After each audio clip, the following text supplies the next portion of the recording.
Kasus aktif sebesar 13. Kita beralih ke informasi selanjutnya berdasarkan data yang Presiden Joko Widodo dan Menteri Kesehatan per 10 September 2020 penambahan kasus COVID-19 di Indonesia kejadian terbanyak sejak pertama kali dilakukan. Terdapat penambahan kasus sebanyak 3.861 kasus sehingga total kasus COVID-19 di Indonesia adalah sebanyak 270.203 kasus. Kemudian penambahan kasus sembuh sebanyak 1.000 kali 10 pasien sehingga total kasus sembuh ini peningkatan kasus konfirmasi cukup signifikan naiknya. Jadi semakin membuat kita untuk terus disiplin menjalankan protokol kesehatan. Kenaikan kasus pasca momen lebaran ini dikarenakan adanya peningkatan mobilitas pada saat hari.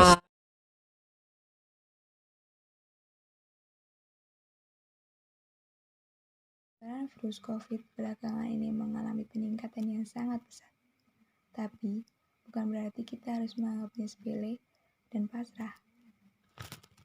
Kita harus tetap siaga dan berjaga-jaga. Selain dengan menjaga kesehatan dan menambah imun, ada 5 hal yang perlu kita jaga. 1. Mencuci tangan.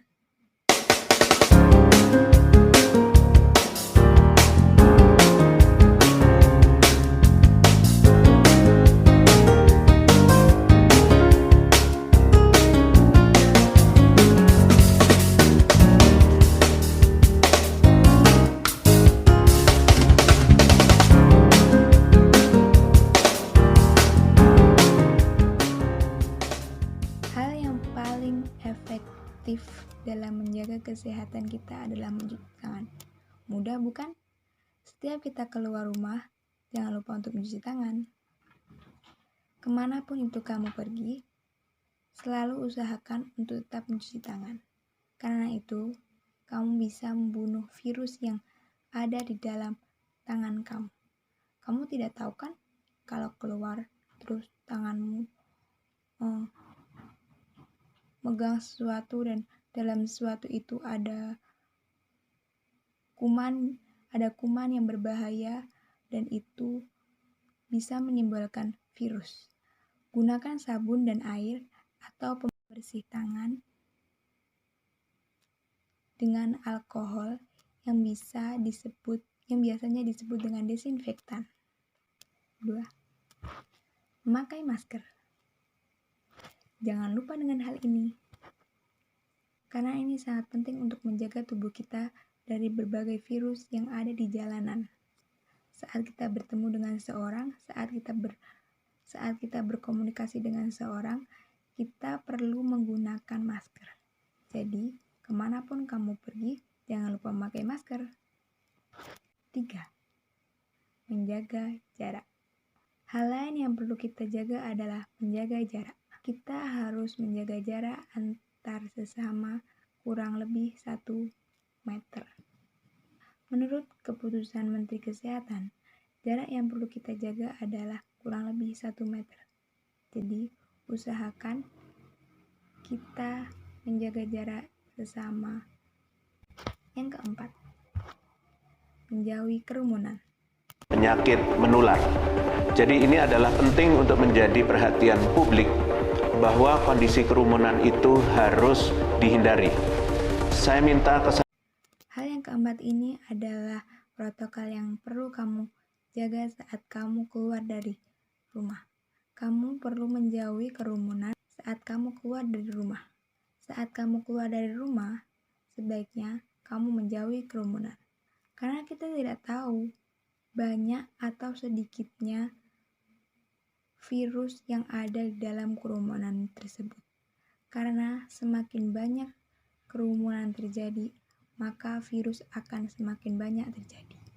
Jadi, sebaiknya hindarilah kerumunan. Yang kelima, mengurangi mobilitas. 10 ruas jalan yang ada di Jakarta karena adanya peningkatan kasus positif COVID-19. Kebijakan itu berlangsung Senin pukul 21 hingga pukul 4 pagi waktu Indonesia Barat. Dirlantas Polda Metro Jaya Kombes Pol Sambodo Yogo mengatakan jangka waktu pemberlakuan penyekatan bersifat situasional, tergantung tingkat kepatuhan masyarakat.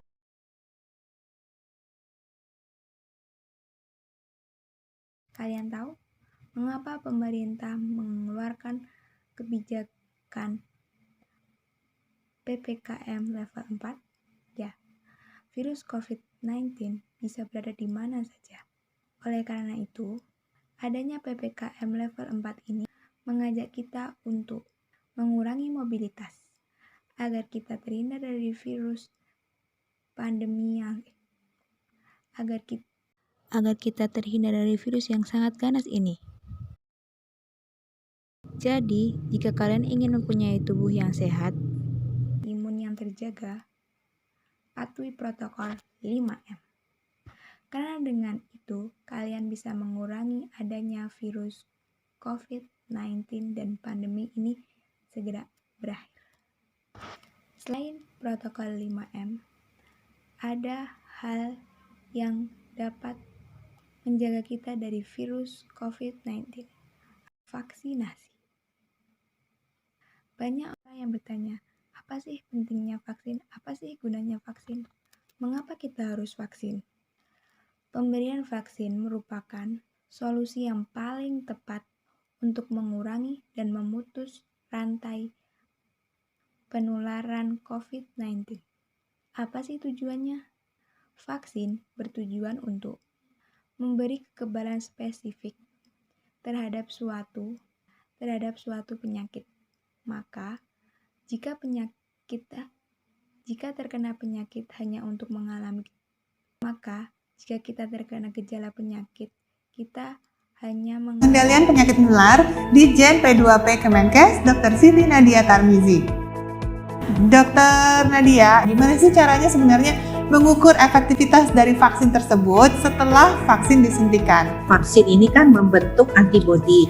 Nah, yang kita ukur antibodi ini adalah yang kita sebut sebagai imunogenitasnya. Jadi kemampuan vaksin tadi membentuk antibodi yang kita harapkan. Kita ketahui dari hasil uji klinis yang dilakukan oleh tim di Unpad bahwa antibodi yang terbentuk dari penyuntikan vaksin Sinovac yang saat ini kita gunakan ini rentang waktunya 28 hari setelah penyuntikan kedua. Karena kita tahu kan vaksin ini perlu 2 kali suntikan ya, penyuntikan pertama, kemudian 14 hari kemudian kita disuntik kembali dan kita menerima dosis kedua. Nah, setelah penyuntikan dosis kedua, 28 hari kemudian baru antibodi itu terbentuk secara optimal. Nah, tiap-tiap vaksin ini memiliki jarak penyuntikan yang berbeda-beda. Nah, kenapa nih harus 2 kali dan berbeda-beda? Jadi sebagian besar dari vaksin-vaksin untuk COVID-19 ini, imunogenitas atau antibodi yang kita harapkan lebih dari 95% itu baru bisa tercapai setelah 2 kali suntikan dalam rentang waktu tertentu ya. Jadi kalau Sinovac ini tadi Dr. Reza sudah sampaikan rentang waktunya 14 hari. Berarti suntikan pertama itu baru bisa mencapai 60% antibodinya. Tapi kemudian setelah kita berikan suntikan lagi di 14 hari kemudian, maka antibodi yang muncul itu bisa mencapai 99% bahkan pada vaksin Sinovac. Jadi untuk mengoptimalkan pembentukan antibodi tadi, maka harus diberikan 2 kali penyuntikan. Tiap vaksin itu berbeda-beda rentang waktu penyuntikannya. Ada yang seperti Sinovac ini 14 hari, kemudian ada yang seperti vaksin AstraZeneca atau Pfizer itu memiliki rentang waktu ada yang 21 hari, ada yang 28 hari. Apakah ada kemungkinan kalau orang yang sudah disuntik kemudian terinfeksi virus COVID-19? Masih mungkin dia untuk diserang virus COVID-19, tapi dengan dia punya vaksin, dia punya pertahanan yang artinya nanti membuat dia tidak menjadi sakit. Kalaupun kemudian misalnya pada kondisi tersebut ya, karena virusnya lebih kuat atau jumlah virusnya lebih banyak, jelas vaksin ini dari hasil juga uji klinis itu menyebutkan bahwa vaksin ini memberikan perlindungan untuk gejala COVID yang berat ataupun gejala COVID yang mematikan. Jadi kita bisa melihat proteksi yang betul-betul diberikan oleh vaksin ini adalah mencegah kita kalau sakit menjadi sakitnya bertambah parah. Sebelum kita dapat giliran vaksin ya Dr. Reza, kita harus tetap sehat dengan cara menerapkan 3M, 3T dan tentunya melakukan vaksinasi. Diharapkan dengan kita terus-menerus melakukan ketiganya secara bersamaan, maka COVID-19 dapat segera kita kendalikan. Nah, cukup jelaskan bahwa program vaksinasi COVID-19 ini harus kita dukung secara menyeluruh. Baik yang sudah divaksin maupun yang belum, harus tetap sama ya. Mari kita tetap disiplin 3M dan dukung terus upaya vaksinasi yang tengah berlangsung di tengah kita. Salam sehat dari saya.